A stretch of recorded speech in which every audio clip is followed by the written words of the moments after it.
এই যে দেখেন, এই বিছনগুলো দেখেন কতটা ছোট ছোট এখনো আছে, কিন্তু আশেপাশে সব বিছন তুলে বিছনের মানে ধান খেতে লাগানো হয়ে গেছে। আসসালামু আলাইকুম ভিউয়ার্স, আজকে আমরা যে বিষয়টা জানবো সেটা হচ্ছে যে অনেকে ধানের চারা বীজ রোপণ করেছেন, কিন্তু চারা বীজগুলো লম্বা হচ্ছে না বা এখনো ছোট ছোট আছে। তো এই চারা বীজগুলো দ্রুত লম্বা করার জন্য আপনারা কী করবেন বা কীভাবে আপনার ধানের চারাগুলো দ্রুত লম্বা হবে, তো আজকে আমরা সেটাই জানবো। তো বিস্তারিত জানার জন্য ভিডিওটি শেষ পর্যন্ত দেখবেন, এবং যারা নতুন ভিউয়ার আছেন তারা অবশ্যই আমাদের চ্যানেলটি সাবস্ক্রাইব করে রাখবেন প্লিজ।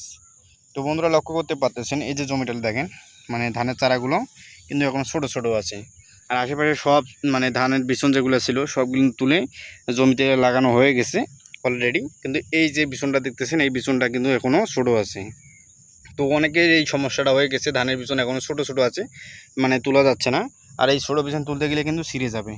তো এই বিছনগুলোকে আপনারা দ্রুত বড় করতে আপনারা কী করবেন, এখন সেটাই আপনাদের জানাবো।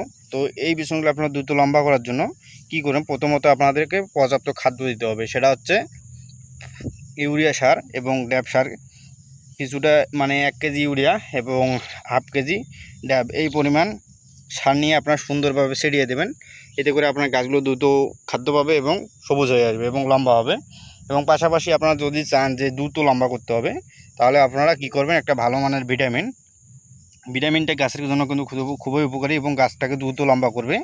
তো আপনারা সুন্দর একটা ভালো মানের মানে ভিটামিন স্প্রে করে দেবেন, এটা গাছটা দ্রুত খাদ্য পাবে এবং খুব দ্রুত দেখবেন যে লম্বা হয়ে আসতেছে এবং গাছের শরীর স্বাস্থ্য অনেক ভালো হবে। তো বন্ধুরা, আশা করি বুঝতে পারছেন। তো সবাই ভালো থাকবেন, ভিডিওটি ভালো লাগলে অবশ্যই আমাদের চ্যানেলটি সাবস্ক্রাইব করে রাখবেন প্লিজ। আসসালামু আলাইকুম।